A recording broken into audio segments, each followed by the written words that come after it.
So those are some of the very classic efficient networks, CN networks.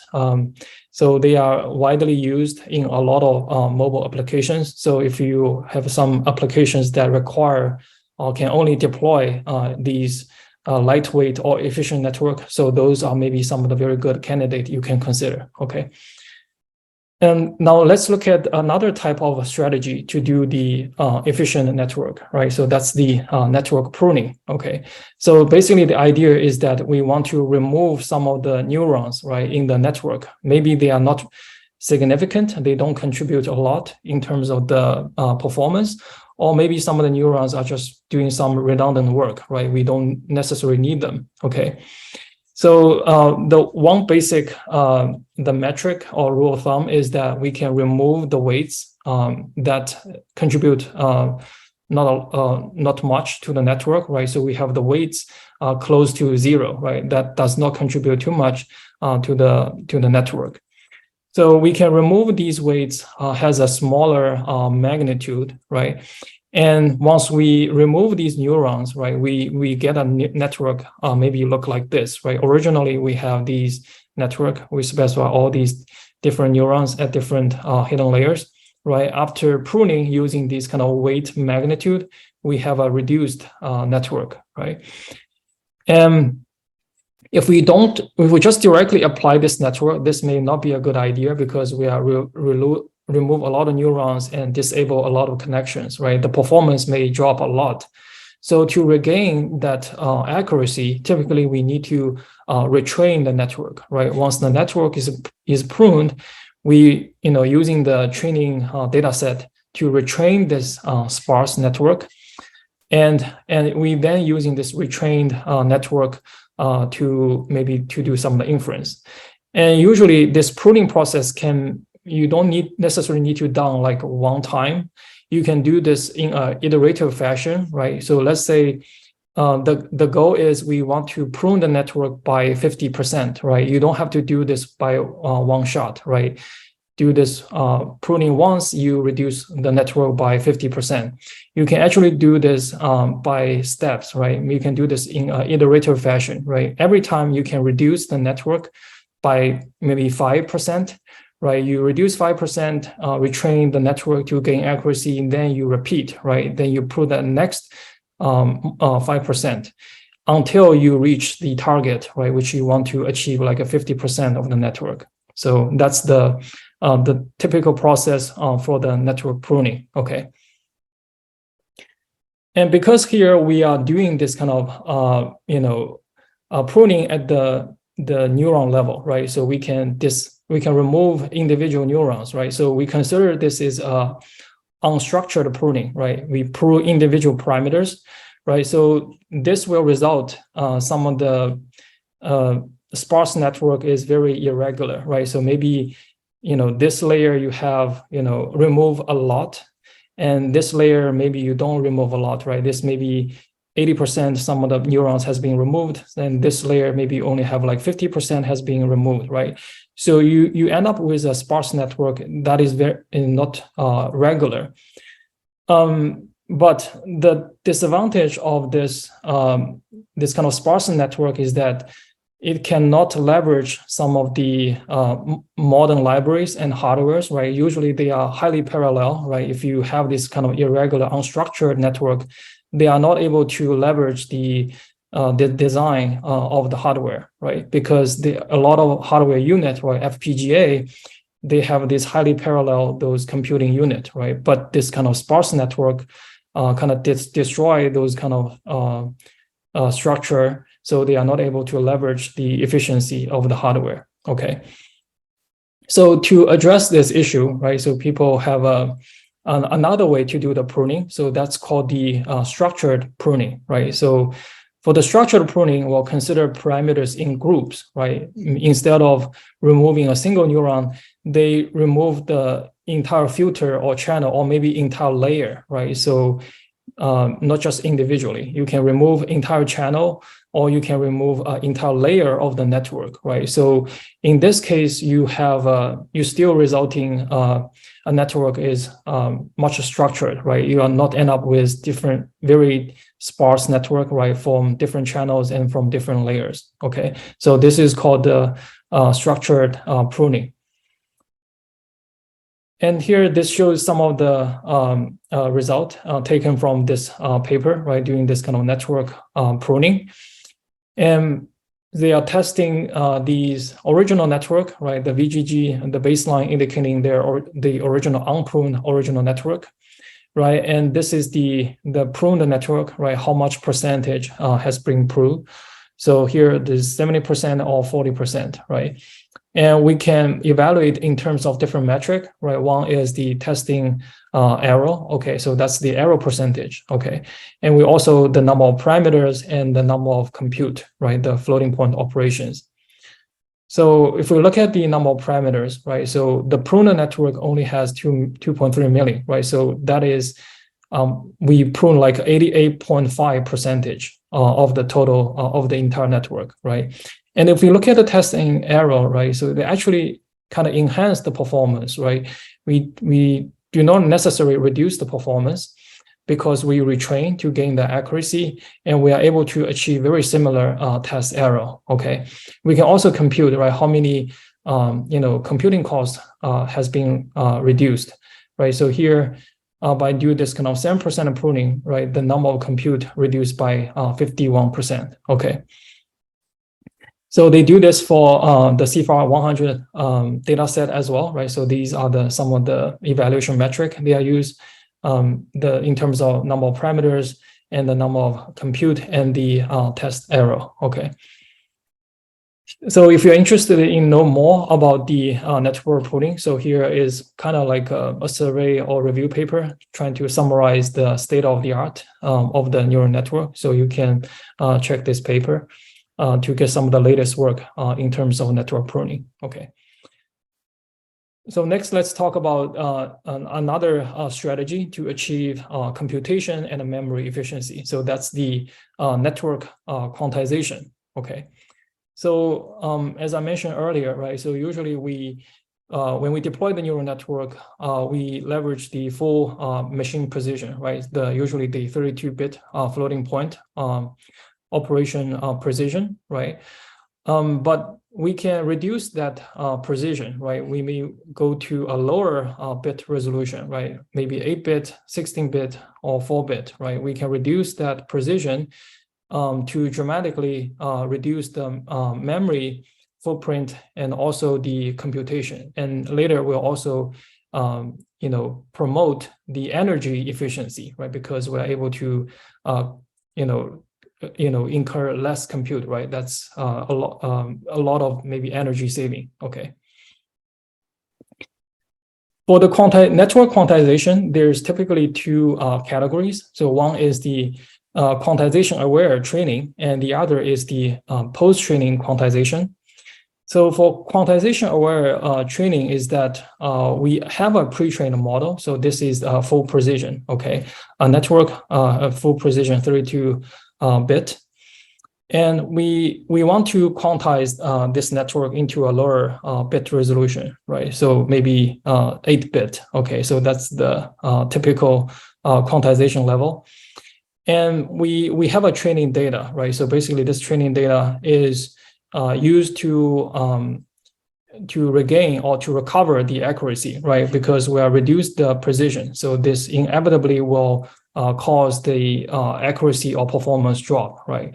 So during the training stage, right, we have the full initial pre-trained full precision model, and we specify the quantization level and to do the weight quantization, okay?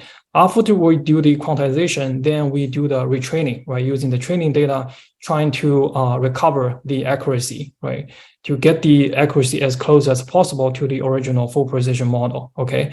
Once we are able to retrain it and hopefully regain the accuracy, then we deploy these quantized model, right? For some of the edge computing implication, okay? So this is kind of like graphic summarization, right? How can we do this kind of quantization aware training, right? So originally we have the full precision weight, right? Maybe look like this, and we have a quantizer, right? In this case, we want to quantize the weight into integer, right? So we do this step, then, and we can do the we're using the training data, right, to do the retrain the model to gain the accuracy. Okay, so that's the quantization aware training procedure. And another category is the post-training quantization. Okay, so in this case, this post-training quantization doesn't have any, do not have a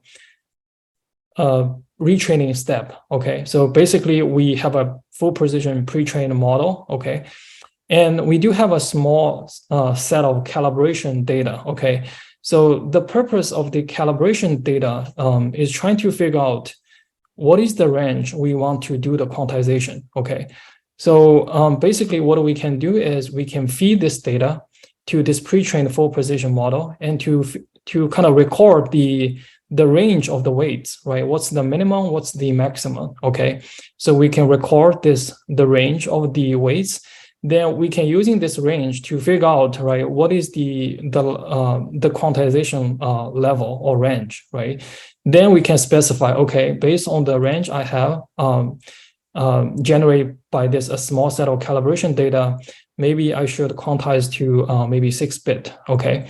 And then we'll just directly quantize the weight in the pre-trained model, right, full precision model to 6-bit.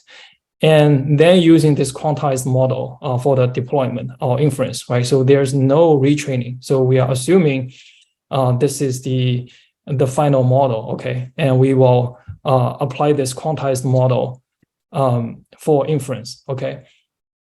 So it's obviously you can see that, right? So the post-training quantization is much simpler, right? Because it does not involve any retraining process. But the limitation is that the performance usually suffer a lot, or the performance is not as good as the quantization-aware training, right? Because in the quantization-aware training, you retrain the quantized model to gain that or recover some of the performance drop, right? Yeah, but there's also some flexibility in the post-training quantization, right? If you do have some training data, maybe you only have a small set of training data, you can still perform some of the fine-tuning, right? To if you see this post-training quantization, the performance drop too much, right? Maybe it does not meet the requirement, and you can definitely, using some of the data to do the fine-tuning, trying to recover some of the performance so that to meet the requirement for the application. Okay. So here, this is a figure give you some of the idea, right? So if we're using lower precision, this is how much energy cost, right, at different bit different resolution, right? Definitely, if you have a lower bit resolution, then you have you can save a lot of energy cost. Okay. Okay, so that's the method using the quantization to achieve memory and the computation efficiency. And the last category we want to look at is the knowledge distillation. Okay, so knowledge distillation is a process of distilling or transferring the knowledge from a large model, or you can transfer not just one large model, maybe a set of large model, right? You have like a multiple teachers instead of a single teacher.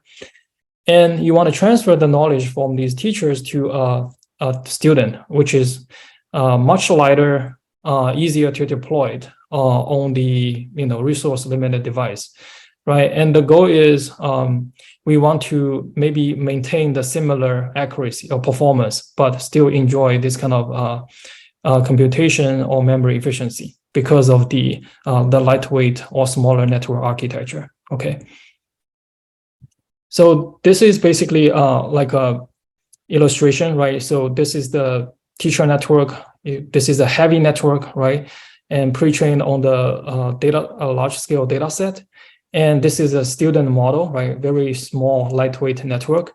and we want to transfer the knowledge from the teacher to the student so that the student is able to perform similarly as compared to the teacher model. Okay.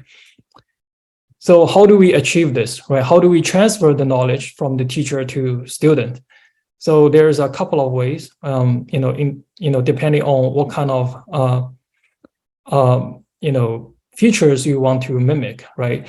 One way we can look at is if we're doing some image classification, right? So after we do the feature extraction, right, we output some of the logits, right? So that's basically determine the class label, okay? So here for one branch, right, the upper branch with the teacher network, we generate these logits, okay? We also have a small student, right? We also feed into the same data and generate the output logits, okay?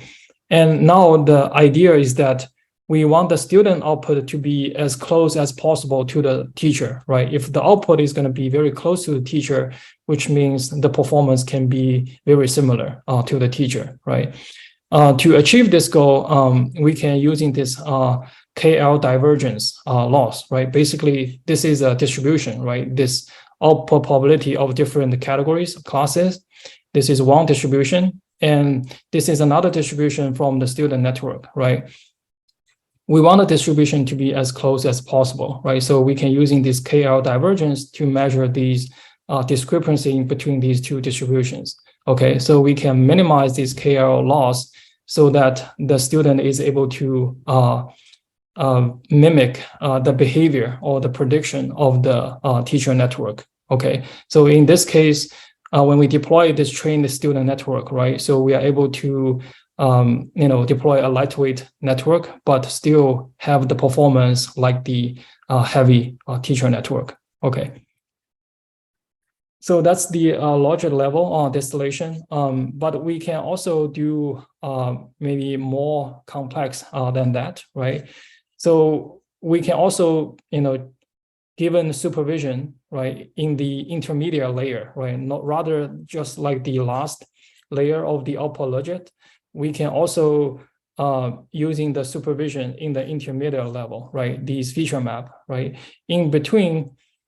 We can using the feature map of the teacher, right, to guide the feature map of the student. Obviously, the teacher network will have more layers, okay, but here is just for simplicity, like 3. But in practice, right, the teacher network has more layers, right? Maybe this is like a ResNet 101, right? Maybe this is a ResNet 18, right? So here we can using some of the intermediate feature to guide the feature generation of the intermediate layer of the ResNet, right?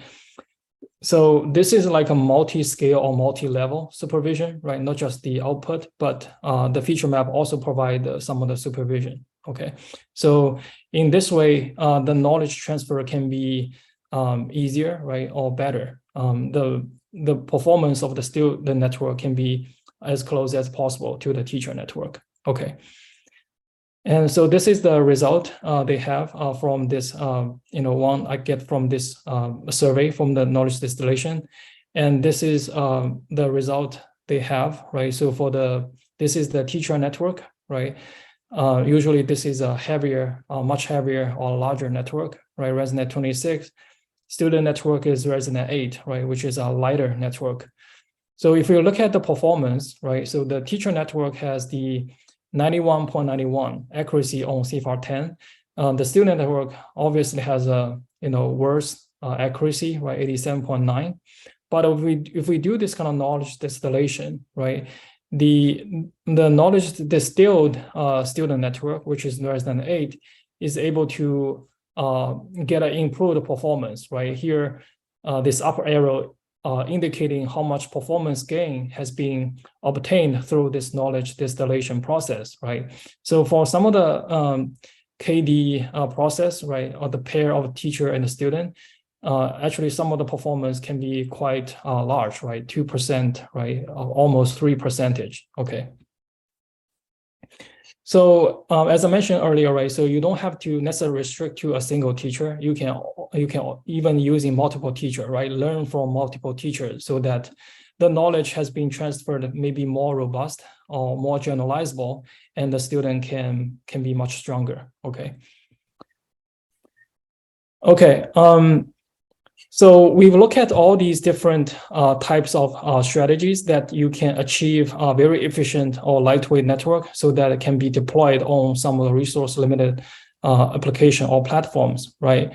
But in reality, right, in a lot of applications, the resource budget is not fixed, right? It can be dynamic or can be changed over the time, right?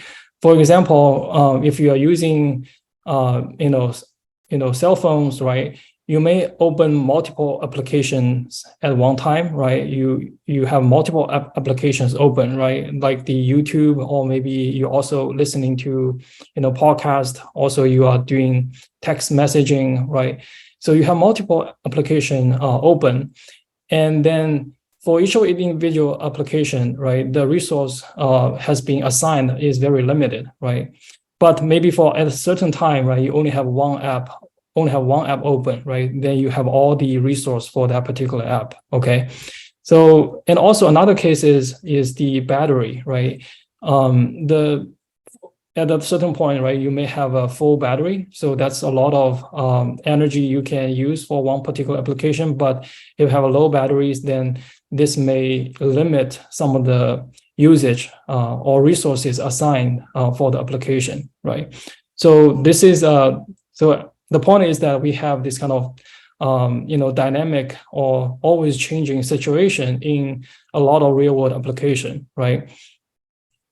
So in this case, maybe a single network, even an efficient network deployed on the device is not enough, right? Because the resource is always can be changing over time, right? And the one network cannot cope with all these different or dynamic conditions. So one solution we can think of is we can maybe deploy multiple network, right? So we can have like a large network, a medium network, a small network, right? Trying to cope with different or varying conditions, right? If there's a lot of resource, then we can using a large network. But if we have a reduced resource, then maybe you switch to the medium or to the low, right? Though a smaller network to cope with the resource you have at that particular time, right? So here one way we can do is, right, maybe a large network, which is ResNet, then you have two different versions of a mobile net, right? This can be a medium network and this can be a tiny or small network.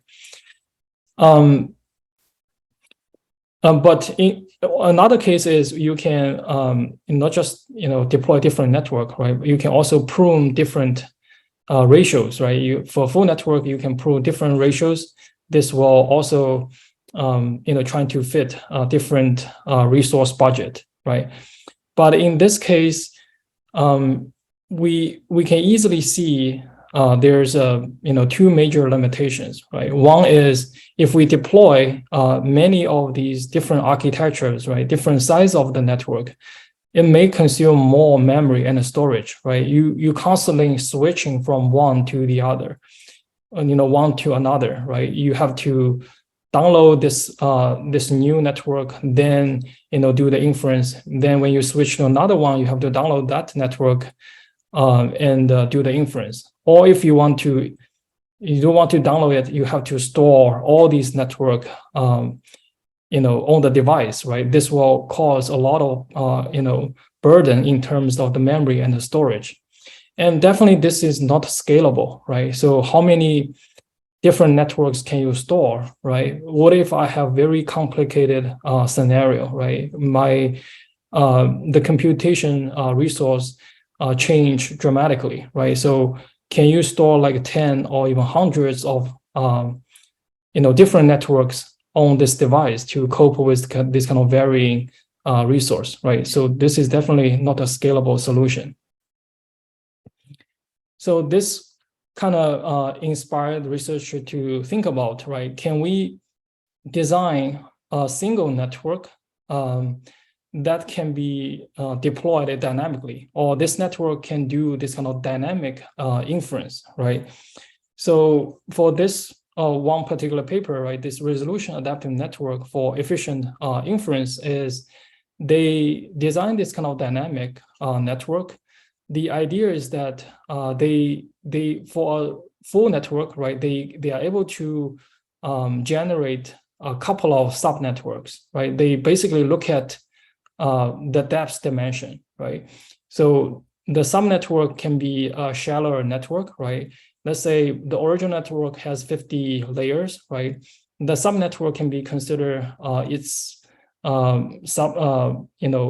lightweight version, maybe only have the first maybe 30 layers or the first 10 layers, right? So we can generate these subnetworks, many of these subnetworks, basically just slimming the layers or selecting the layers of the network, right?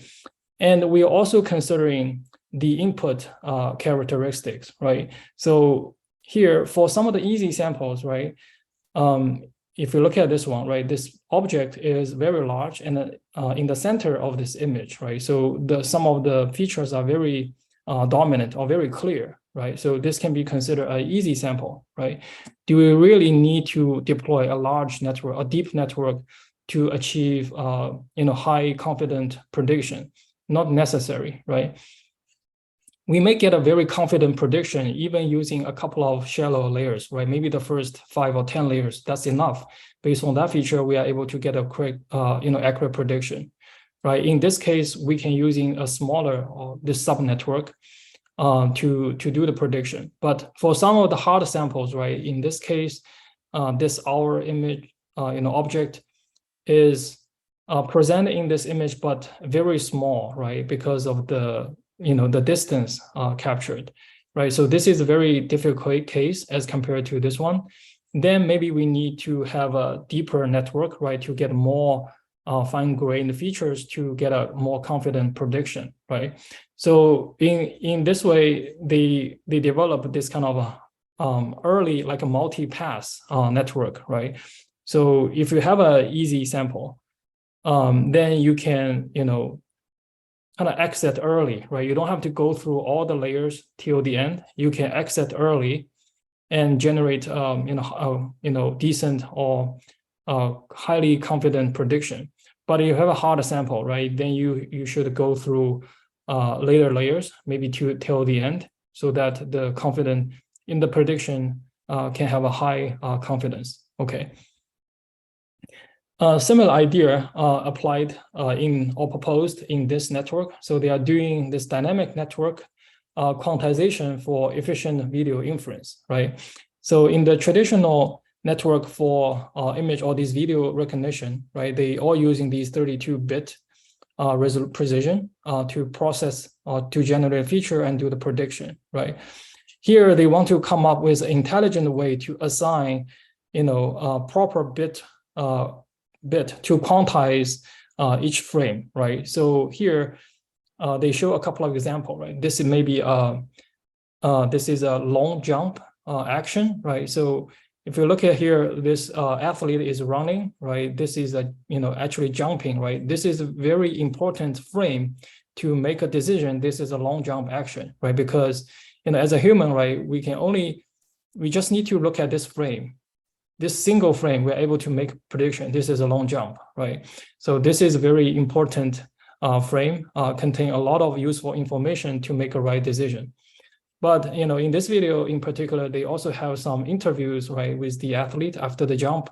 So basically, this is just not useful information or even unrelated information, right? So this frame does not contain any information related to the action of a long jump, right? So in this case, maybe we should totally skip this frame, right? Don't even quantize or extract any feature from this frame. Totally skip this one. And this frame, right, doesn't include many of the information because like high jump or running could also contain this kind of, scene like this, right? So that's, you can see, assign a low bit to quantize the information, okay? So to achieve this kind of intelligent bitrate assignment, right, they come up with the policy network, right? So basically you use another smaller network to learn, right, what bit resolution or bit quantization you want to assign for, to different frames, okay? Or obviously in the training stage, right, you can assign, you're able to annotate, right, the specific quantization level based on the importance of the frames, so that you can train this policy network, or you can train this policy network with the later recognition network jointly, right, to achieve the optimal accuracy and the computation trade-off. Okay, so that's the dynamic network quantization for efficient video